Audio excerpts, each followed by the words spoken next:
Bismillahirrahmanirrahim. Assalamualaikum warahmatullahi wabarakatuh. Alhamdulillahi rabbil alamin wal aqibatu lil muttaqin fala udwana illa 'alal zalimin. Asyhadu an la ilaha illallah wahdahu la syarikalah wa asyhadu anna Muhammadan 'abduhu wa rasuluh sallallahu alaihi wa ala alihi wa ashabihi wa man salaka sabilahu wahtada bihudah ila yaumiddin, amma ba'd.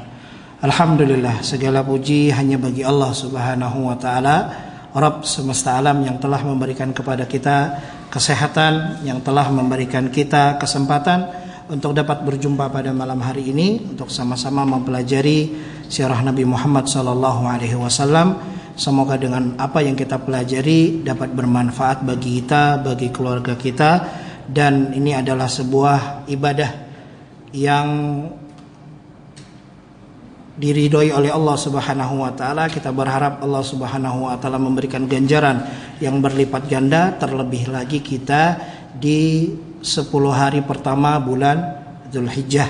Maka tatkala kita merasa mulai ada kekurangan di dalam mengamalkan ibadah taqarrub kepada Allah Subhanahu wa taala, pahamilah ini adalah bentuk atau tanda-tanda lemahnya iman, dan ini salah satu daripadanya adalah disebabkan dosa-dosa kita yang menghalangi kita dari melakukan ketaatan kepada Allah Subhanahu wa taala.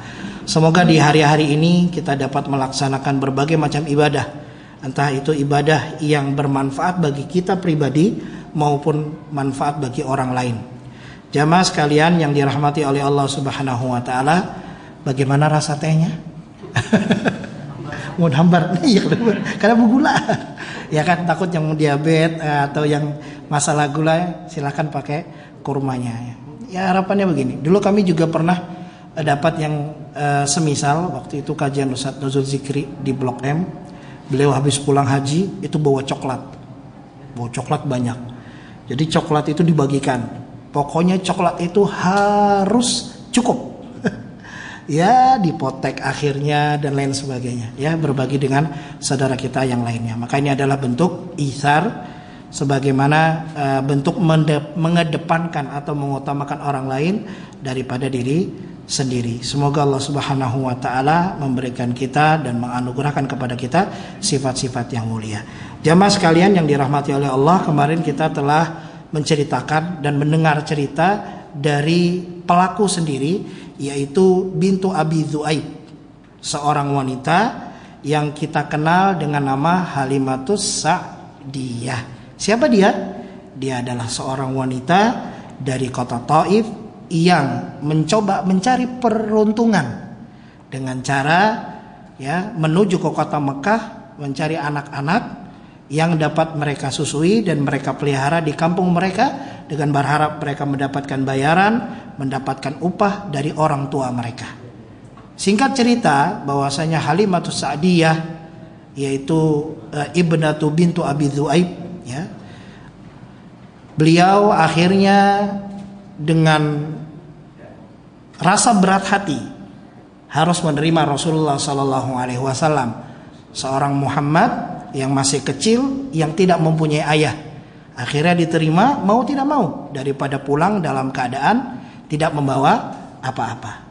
Sebagaimana yang kemarin telah kita kisahkan, maka tatkala baru saja dia memangku Muhammad yang kecil, maka terlihatlah mukjizat dan keajaiban serta keberkahan yang didapati oleh Halimatus Sa'diyah.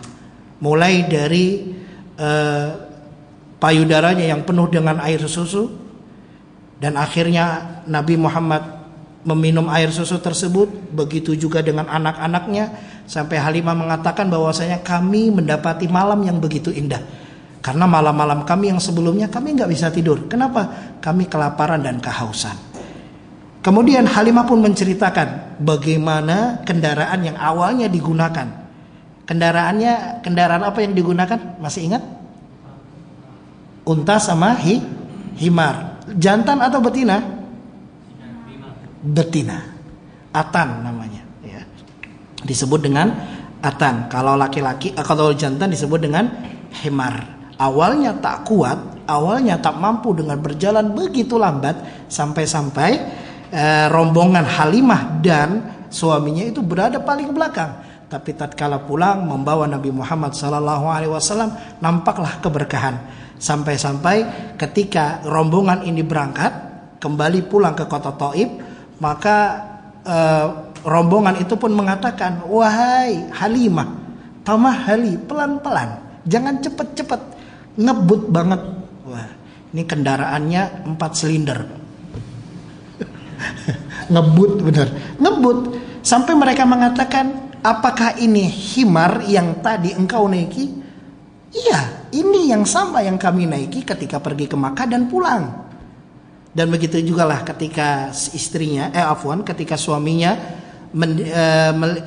mendatangi untanya yang juga ikut bersamanya, maka dilihat unta betina tersebut, ya, susunya sudah penuh dengan air susu, masya Allah.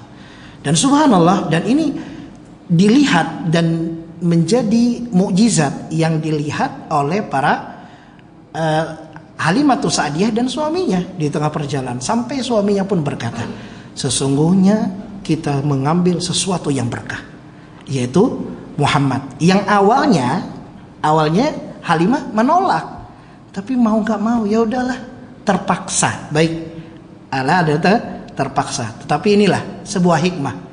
Terkadang sesuatu yang kita pandang itu adalah buruk, jelek, sesuatu yang tidak kita sukai, tetapi itu sejatinya baik bagi kita. Kadang ada sesuatu yang kita anggap itu adalah sesuatu yang baik bagi kita, tapi sejatinya itu adalah sesuatu yang tidak baik untuk kita. Allah Subhanahu wa taala berfirman, ya, di dalam Al-Qur'an, bahwasanya di dalam surat Al-Baqarah ayat 216, asa an takrahu syai'an wa huwa khairul lakum. Boleh jadi kamu membenci sesuatu padahal itu baik bagimu. Asa an tuhibbu syai'an wa huwa syarrul lakum. Mungkin kamu menyukai suatu keadaan, sesuatu keinginan, sesuatu yang engkau rencanakan, akan tetapi sejatinya itu adalah buruk bagimu. Wallahu ya'lam. Nah, perhatikan hal ini. Allah mengetahui, wa antum la ta'lamun, dan kamu tidak tahu menahu. Kemudian di ayat yang lain di dalam surat An-Nisa ayat 19, Allah Subhanahu wa taala berfirman, fa'asa an takrahu syai'an wa yaj'alallahu fihi khairan katsira. Ayat ini mengisahkan tentang bagaimana perilaku seorang suami terhadap istrinya, yang mungkin dia mendapati sifat ataupun akhlak ataupun sesuatu yang dia benci dari istrinya. Akan tetapi dengan hal tersebut Allah Subhanahu wa taala memberikan khairan katsira, kebaikan yang banyak. Intinya adalah dalam ayat ini untuk menekankan bahwasanya agar seseorang itu bersabar dan berupaya untuk mempertahankan, ya, pernikahan dan ikatan yang diridhai oleh Allah Subhanahu wa taala. Jamaah sekalian yang dirahmati oleh Allah, maka ketika pulang pun Halimatus Sa'diyah menceritakan bahwasanya dia dapati kambingnya, ya, mulai badannya membesar. Badannya besar-besar. Susunya pun berisi. Dan ini dilihat aneh dan unik, ya. Didapati oleh orang-orang Thaif. Mereka mengatakan, Halimah, ini kambing-kambingmu kok gemuk-gemuk? Kambing-kambingmu, ya, padahal pada saat itu semuanya, ya, beliau katakan tidak ada satupun yang dapat memerah susu kambing, saking keringnya, kurus, kecuali kami, ya. Unta kami penuh susunya, kambing kami pun sama seperti itu.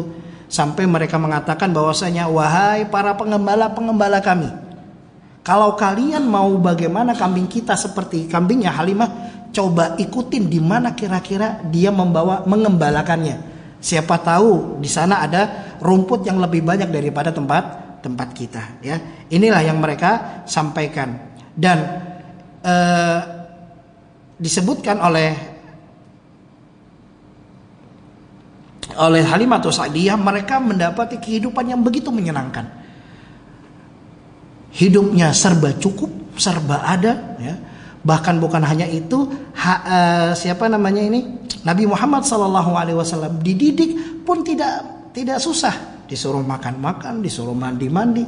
Bahkan beliau mengatakan wa kana yashubbu syababan la yashibbu ghilman. Ya, dia tumbuh besar sebagai seorang pemuda, bahkan tidak mirip seperti anak. Maka saking kalau kadang anak-anak itu kan disuruh mandi nangis, ya kan? Masih umur setahun 2 tahun. Ini 2 tahun awal-awal ketika Nabi SAW sampai umur 2 tahun. Karena begitu mendapatkan nikmat dan keberkahan, maka akhirnya Halimah minta lagi untuk diperlama. Ya kan, kemarin kita ceritakan, minta diperlama, dia datangin ibunya. Wahai Aminah, Mekah ini penuh dengan penyakit. Orang-orang datang lalu lalang ke sini. Gak bagus buat Muhammad kecil. Muhammad di rumah saya aja. Biar apa? Biar keberkahan terus ada pada mereka. Seneng. Akhirnya mereka berdiskusi berat. Akhirnya ya udahlah, kata Aminah, baik, saya persilahkan untuk Halimah untuk membawa lagi Muhammad ke kota Thaif. Begitulah Nabi Muhammad SAW dari umur beliau 1 tahun ketika masih disusui sampai umur 2 tahun, kemudian sampai umur 4 tahun. Nah, tatkala umur 4 tahun ini, maka Nabi SAW mendapatkan sebuah peristiwa yang kita ketahui bersama, yaitu dibelahnya dada Rasulullah SAW, yaitu peristiwa syaqqus sadr, yaitu dibelah dada Rasulullah, dikeluarkan hatinya, dibersihkan jantungnya, dibersihkan perutnya dan lain sebagainya. Nanti kita akan sebutkan ada 2 riwayat. Tapi sebelumnya kita akan bacakan riwayat yang datang dari Halimah. Kemudian kata Halimah, faraja'na fa wallahi innahu ba'da maqdamina bihi bi ashhar ma akhihi la fi bahmin. Maka suatu ketika Nabi SAW bermain dengan anak-anak sepersusuannya, ya, dengan saudara-saudara sepersusuannya, main di belakang. Sebagaimana kita telah sampaikan bahwasanya mengapa orang-orang Mekah ini mencarikan tempat yang bagus, tempat yang jauh dari kota, itu ada beberapa alasan yang kemarin telah kita sebutkan. Salah satunya menjaga bahasa, salah satunya menjaga cuaca agar dia tumbuh dalam keadaan sehat, dengan hawa atau udara kampung tanpa ada polusi dan lain sebagainya. Kemudian dia lagi main di belakang bersama saudara-saudaranya sepersusuan. Mainnya di mana? Mainnya bersama hewan-hewan ternak. Maka Nabi SAW menyebutkan di hadis yang lain bahwasanya tatkala itu dia sedang bermain, kemudian lupa bawa bekal, sehingga dia menyuruh saudara-saudaranya yang lain agar pergi ke ibunya untuk mengambilkan bekal. Sebelum pergi, maka mereka melihat, di sini disebutkan bahwasanya qala ja'ani rajulani 'alaihuma thiyabun biyad. Maka tatkala itu ada 2 orang, ya, dengan baju sangat putih, ya. Kemudian dia mengambil Rasulullah SAW, menangkap Rasulullah, memegang Rasulullah. Kemudian Rasulullah dibaringkan di atas batu. Kemudian anak-anak itu, ya, saudara-saudara seperson itu melihat bagaimana Rasulullah SAW dibelah dadanya. Makanya di sini disebutkan mereka makan zaka akhi Quraisy. Zaka akhi Quraisy, zaka akhi Quraisy. Jadi anak-anak ini saat melihat peristiwa itu, mereka lari selari-larinya, takut, Pak. Kayak sekarang ya. Kayak sekarang itu ada orang-orang yang suka nakutin anak-anak, Pak. Suka nakutin anak-anak. Jadi mereka video, dan ini enggak baik ya. Kumpulan anak-anak dideketin anak-anak, terus ditanya, "Dek, di sini yang jual kepala anak-anak mana ya?" Oh ya, kabur anak. Ini enggak boleh ini. Bukan candaan. Walaupun kita tertawa nontonnya, tapi ini bukan canda boleh seperti ini. Ini nakut-nakutin ya. Dan ini yang keadaan anak-anak tuh tatkala melihat hari itu dia takut, lari ke ibunya. Saudara kami Muhammad, saudara kami akhi Quraisy, ya kan orang Quraisy. Saudara kami dari Quraisy, qad akhadahu rajulan, dia ditangkap 2 orang yang bajunya putih. Terus disampaikan, namanya anak-anak ini kan polos. Dia sampaikan, tubuhnya Muhammad dibelah. Coba, kebayang gak Halimah dengar begitu? Waduh, Siapa yang belah gitu kan?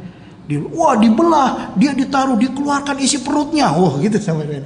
Anak-anak polos karena dia melihat apa yang dia lihat. Maka fa kharajtu ana wa abuhu, maka dipanggil suaminya segera menuju tempat tersebut. Maka tatkala sampai ke tempat tersebut, Nabi SAW berada di atas batu, ya dalam keadaan ya pucat, ya dalam keadaan pucat. Kemudian beliau mengisahkan bahwasanya datang 2 orang yang telah menidurkanku di atas batu, kemudian membelah dadaku dan kemudian mengeluarkan jantung dan hatiku, kemudian dibersihkan dan seterusnya diceritakan oleh ya Nabi Muhammad SAW kepada Halimah. Maka langsung saja Halimah mempersiapkan mempersiapkan tunggangan untanya tadi agar mengembalikan Muhammad. Khawatir kalau nanti Muhammad akan terjadi hal-hal yang lebih membahayakan lagi.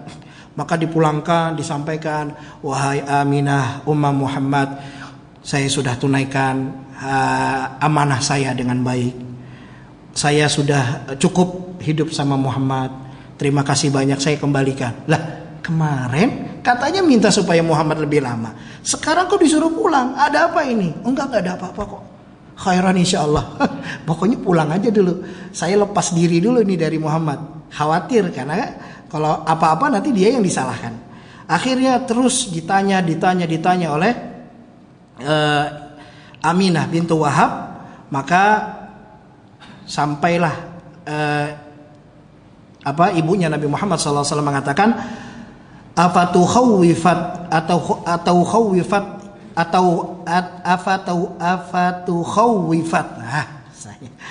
apakah kamu takut atasnya syaitan yang akan mengganggunya?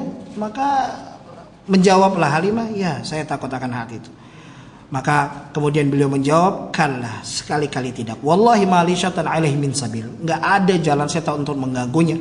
Wa inni labunayya la sya'nan, sesungguhnya anakku ini mempunyai perkara yang besar. Afala ukhbiruka khabarahu, apakah kamu ingin aku kabarkan sebuah khabar yang akan aku kabarkan kepadamu? Iya, apa kabarnya? Apa beritanya? Kata Aminah bintu Wahab bahwasanya aku melihat ketika aku hamil, ya ada cahaya yang keluar dari tubuhku dan cahaya tersebut menggambarkan qusur Syam, yaitu kerajaan-kerajaan di kota Syam. Baik, itulah kisah dari Halimah bintu Sa'ad, ya, atau Halimatus Sa'diyah atau Halimah bintu Abi Dzu'aib, ya, dari Bani Sa'ad Ibnu Bakar, ya, dan peristiwa terbelahnya dada Rasulullah Sallallahu Alaihi Wasallam. Kemudian kita juga perlu ketahui bersama bahwasanya Nabi Sallallahu Alaihi Wasallam itu juga disusui oleh ibunya, ya, disusui juga oleh Suwaibah. Suwaibah ini adalah budak perempuannya Abu Lahab. Ya, Abu Lahab ini paman Rasulullah SAW. Jadi begitu bahagianya Abu Lahab ketika lahir keponakannya, maka dia memerintahkan Suwaibah untuk, ya, menyusui Rasulullah SAW. Dan yang disusui oleh Suwaibah ini ada 2 orang juga, yaitu Hamzah bin Abdul Muttalib dan juga Abu Salamah bin Abdul As'ad al-Makhzumi. Jadi 2 orang sahabat yang disusui oleh Suwaibah.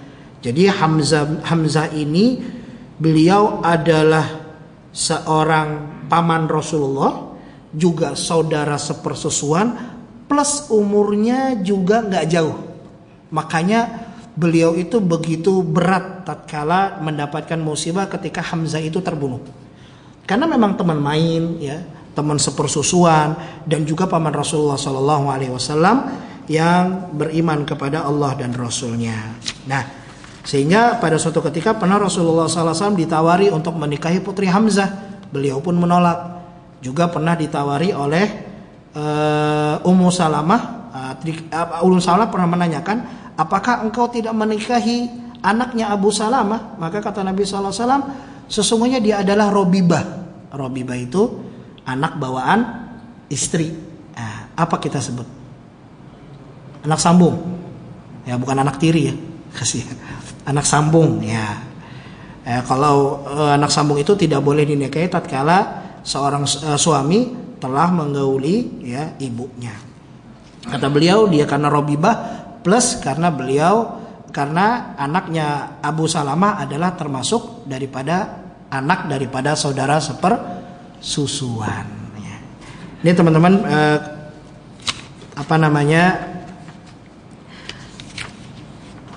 pengetahuan yang perlu kita ketahui terkait dengan permasalahan tersebut.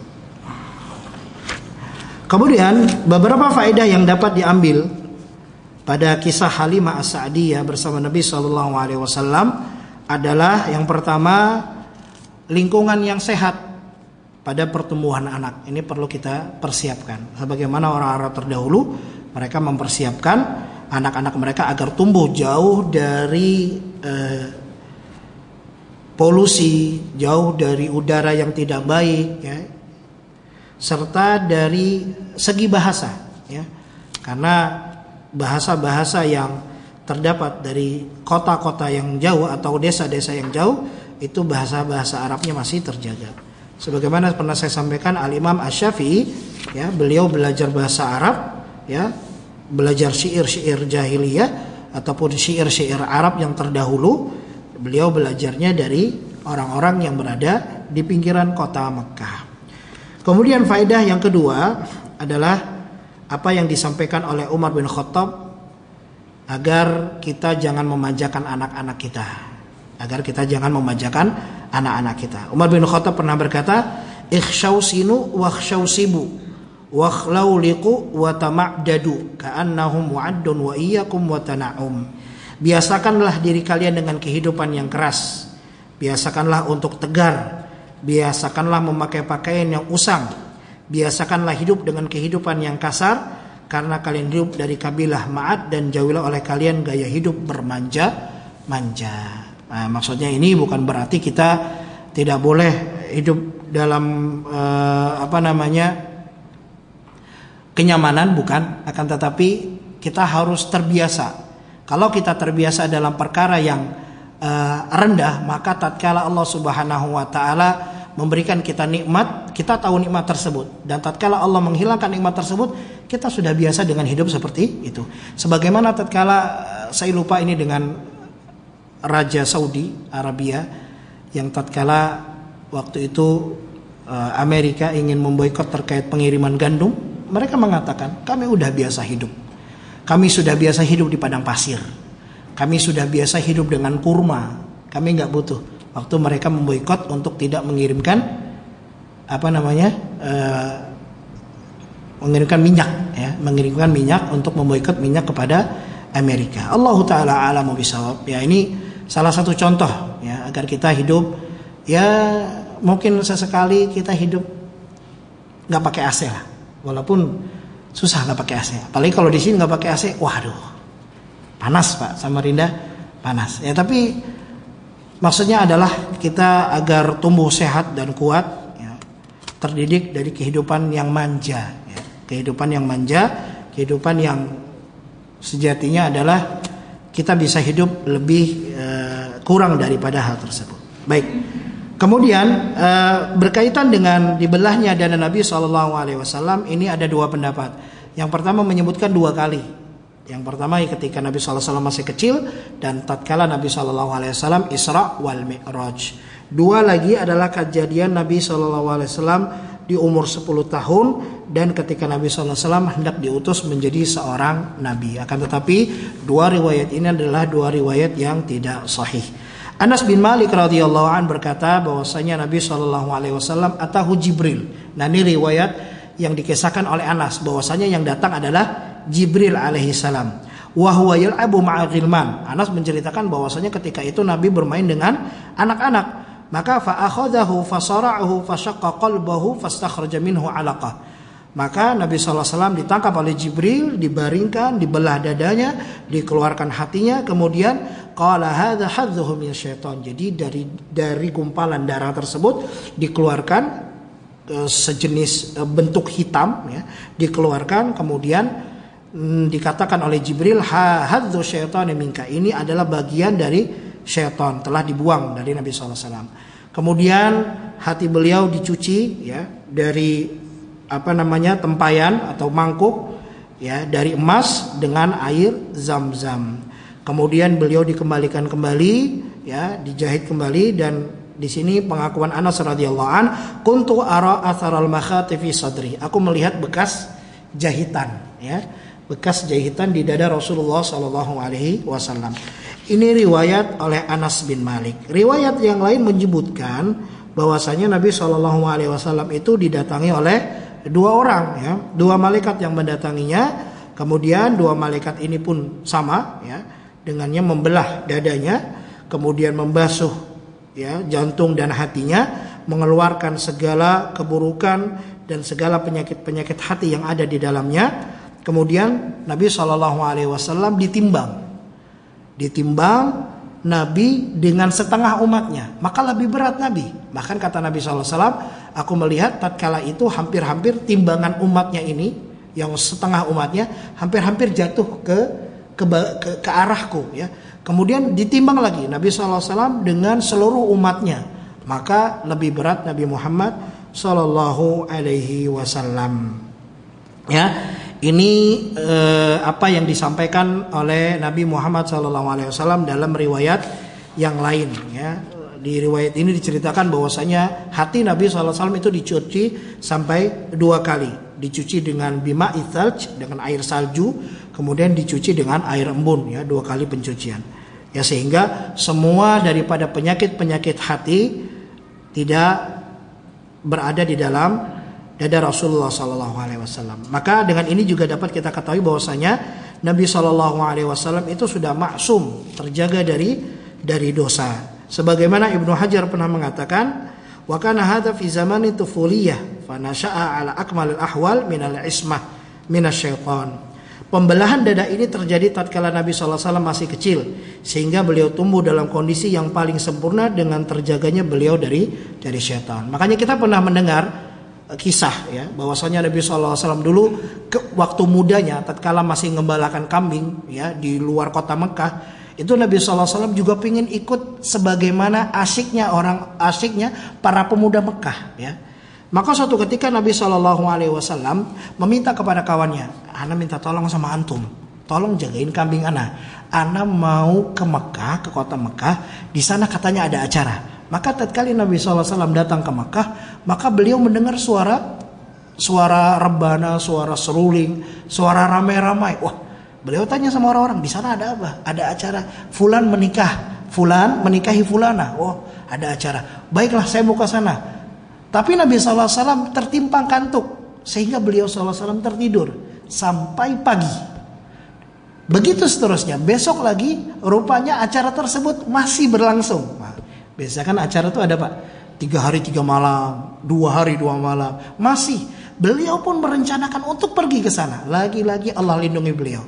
Akhirnya beliau pun ngantuk dan akhirnya beliau pun tidak jadi pergi ke sana. Pulang-pulang akhirnya ke luar kota Mekah dengan mengatakan, ya udah, bagaimana kambing saya, sehat-sehat semua? Alhamdulillah. Apa yang engkau lakukan di sana Muhammad? Enggak ngapa-ngapain, tidur. Ya. Enggak pernah Nabi SAW terhalangi dari melakukan perkara yang sia-sia. Dan ini juga terjadi kepada Rasulullah SAW ketika Rasulullah SAW membangun Ka'bah. Pamannya Abbas mengatakan bahwasanya kalau kamu mau mengangkat batu ini kan besar dan panas. Ini kota Mekah panas. Jadi cara paling mudahnya kamu sarungkan di sarungmu, ya, batu tersebut, terus angkat ke pundakmu. Kalau sarung bawah ini diangkat ke atas, Pak, apa yang akan terjadi? Tersingkap. Maka tatkala dilakukan oleh Nabi, baru hampir tersingkap Taurat Nabi SAW, beliau langsung pingsan. Ini salah satu daripada bukti penjagaan Allah Subhanahu wa taala terhadap Nabi Muhammad sallallahu alaihi wasallam. Sebagian kalangan Nasrani mengingkari dengan terjadinya pembelahan dada, ya. Mereka mengatakan bahwasanya kejadian ini tidak sesuai dengan tabiat manusia dan tidak masuk akal. Maka kita katakan, yang namanya mukjizat adalah kejadian-kejadian yang luar biasa yang hanya terjadi dan dilakukan oleh para nabi, ya. Itu yang pertama jawaban kita. Dan sebagaimana contohnya Nabi Ibrahim alaihissalam itu dilemparkan ke kobaran api, ya, yang sangat besar, yang nggak mungkin 40 hari 40 malam orang ditaruh di situ selamat. Tapi Allah Subhanahu wa taala jadikan hal itu tidak diterima oleh akal. Qulna ya narukuni bardan wa salaman ala Ibrahim. Allah perintahkan api untuk menjadi dingin dan menyelamatkan kepada Nabi Ibrahim alaihissalam. Begitu juga Nabi Isa alaihissalam. Diterima akal enggak? Anak bayi bisa ngomong. Ana nabiyyun, saya nabi. Ya, yang diutus oleh Allah Subhanahu wa taala. Ya, membenarkan apa yang datang sebelumnya dari Taurat. Dan semisalnya. Anak kecil gimana Pak? Ya, anak kecil ini adalah sesuatu yang di luar akal kita, di luar tabiat sejatinya manusia. Kemudian begitu juga Nabi Isa alaihissalam bisa menyembuhkan ya orang yang sakit kusta, bisa menyembuhkan orang yang buta, dan ini adalah sesuatu yang di luar nalar dan di luar akal kita. Tapi sekarang di zaman modern itu ada Pak. Kita ada namanya transfusi jantung. Ya kan, nggak mati orangnya, tapi dipindahkan jantungnya, hidup, masya Allah.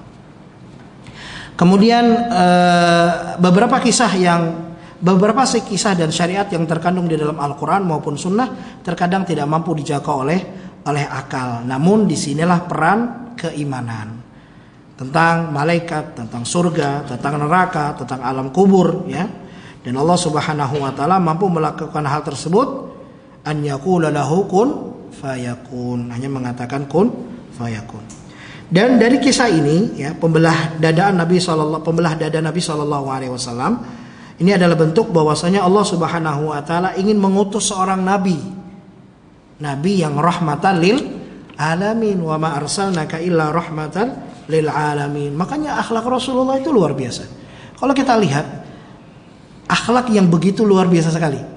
Anas bin Malik mengisahkan, aku berkhidmat kepada Rasulullah nggak pernah bilang nggak pernah bilang kamu kenapa sih, kamu kenapa begitu, kenapa nggak lakukan ini, cepat lakukan itu, nggak pernah. Coba Nabi SAW terhadap pembantunya begitu. Dan nggak pernah kita dapati dalam kehidupan manusia ada orang sebegitunya terhadap pembantunya.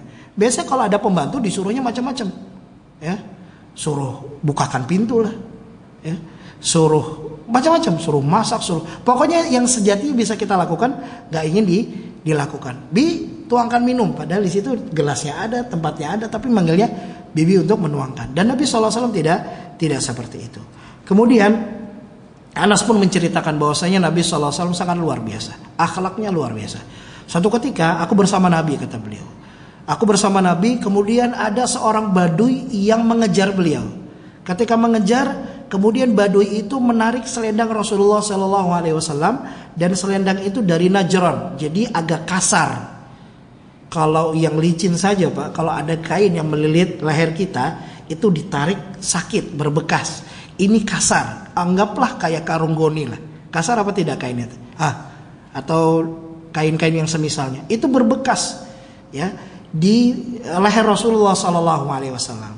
Kemudian orang Badui ini mengatakan bahwasanya berikanlah harta yang Allah berikan kepadamu wahai Muhammad. Nabi kena dizalimi oleh orang lain dan beliau pantas untuk marah. Pantas nggak kira-kira untuk marah? Seharusnya Nabi marah dong, kan dizalimi oleh orang. Tapi beliau malah tertawa. Kemudian Nabi SAW bukan hanya tertawa, tapi memberikan apa yang dia minta. Kalau kita sudah begitu, mintanya yang baik dong, nggak usah begitu-gitu, kayak gitu. Malah nggak dikasih, diomelin sana, nggak usah dikasih, gitu kan. Tapi enggak, Rasulullah SAW. Bisa nggak kebayang Pak? Ini manusia yang sangat luar biasa. Dan ini adalah bentuk bahwasanya Rasulullah SAW memiliki akhlak yang akhlak tersebut adalah bentuk mukjizat. Lain ceritanya lagi, Nabi SAW adalah disebut dengan Al-Amin. Apa Al-Amin artinya? Orang dipercaya, memang akhlaknya udah bener. Dari dulu akhlaknya udah bener. Allah atur akhlaknya tuh akhlak yang luar biasa. Sebagaimana pengakuan Khadijah radhiyallahu anha, ya. Apa kata Khadijah? Bahwasanya engkau itu adalah orang yang menyambung tali silaturahmi, orang yang paling membantu orang lain, ya. Nggak mungkin Allah Subhanahu wa taala akan akan mencelakakanmu, tuh nggak mungkin. Karena kamu tuh orang baik. Bahkan tatkala peletakan Hajar Aswad, kita masih ingat, ya. Maka tatkala Rasulullah SAW masuk, radhina bil amin, kata mereka. Kami ridho dengan si Amin ini. orangnya jujur. Tapi tatkala dakwah diperintahkan untuk dakwah secara terang-terangan, Nabi SAW mendakwahi mereka, ya, memanggil mereka untuk beriman kepada Allah Subhanahu wa taala, menyampaikan ayat-ayat Al-Qur'an, menyampaikan petunjuk-petunjuk Allah Subhanahu wa taala, mulailah dikatakan penyihir, dikatakan orang gila, dikatakan dukun, dan sematan-sematan lainnya kepada Nabi Muhammad SAW. Tapi uniknya apa? Orang-orang itu kalau nitip pasti sama Rasulullah. Habis dibilang majnun ente, Anda boleh titip gak? Orang dibilang dukun, ente memang begini, tapi Anda mau nitip nih, boleh gak? Ya sudah, diterima sama Rasul. Diterima, kebayang gak? Ya berharap orang ini nanti beriman kepada Allah Subhanahu wa taala, diterima. Kalau kita sudahlah. Kalau dia begitu nggak usah dititip-titipin, cari aja yang lain. Nggak ada yang lebih baik dari saya. Tapi Rasulullah SAW nggak, sini titip. Makanya salah satu buktinya apa? Ketika Nabi SAW diperintahkan untuk hijrah, Nabi SAW memerintahkan siapa? Ali bin Abi Thalib. Ali, kamu tidur di sini, besok pagi kembalikan semua titipan-titipan orang yang dititipkan ke saya. Fulan.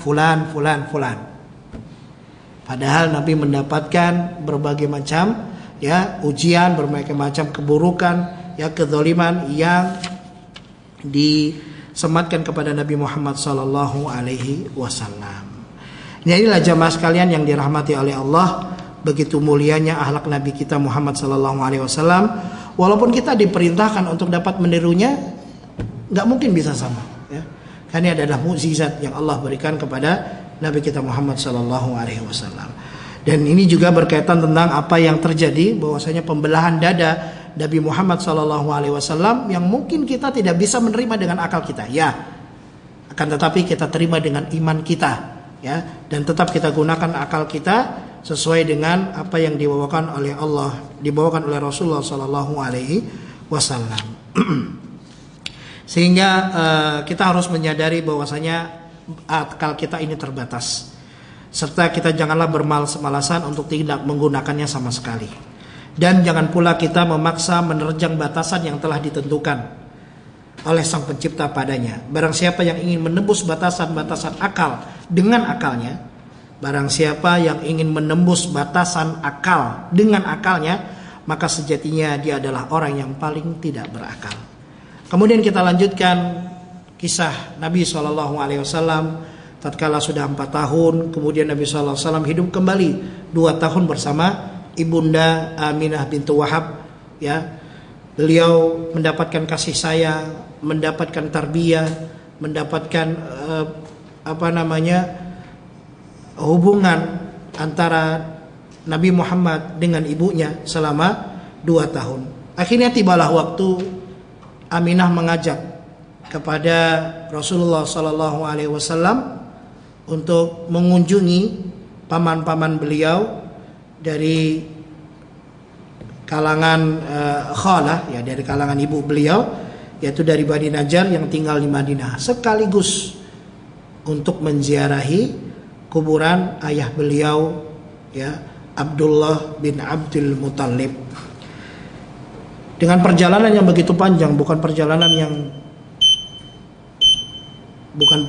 yang sebentar, itu perjalanan yang jauh, dengan transportasi yang mungkin mereka berjalan dengan kaki ataupun dengan tunggangannya dan jaraknya ini cukup jauh antara Mekah dan Madinah.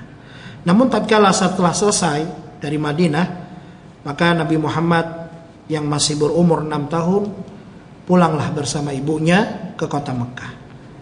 Di tengah perjalanan bersama Ummu Aiman di salah satu tempat yang namanya Abwa, 235 km dari Mekah. Kalau 235 km itu berapa jam, Pak, kalau naik mobil, Pak? 2 jam? 3 jam?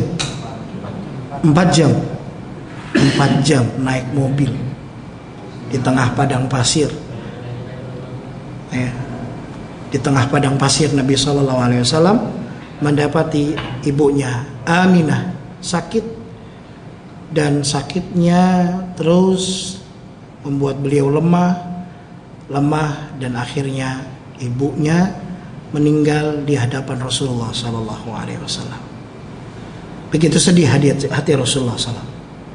Tatkala beliau masih berada di dalam perut ibunya, beliau tak pernah tersentuh oleh kasih sayang ayahnya. Bahkan sekarang, tatkala Allah Subhanahu Wa Taala menakdirkan ibunya meninggal di tengah jalan, di tengah safar beliau untuk pulang ke kota Mekah, dan ini dihadapi beliau dengan dua matanya. Dan ini adalah sebuah peristiwa yang sangat menyedihkan. Bahkan tatkala itu tidak ada orang-orang dari kerabat yang mampu untuk menenangkan kesedihan beliau, karena jauh. Beliau berangkat dengan ibunya, Ummu Aiman, salah satu daripada budak ibunya, dan Rasulullah SAW. Dan sehingga pun dikuburkan, mereka berdua yang menguburkannya, jasadnya Aminah bintu Wahab. Insyaallah kita akan lanjutkan setelah azan Isya.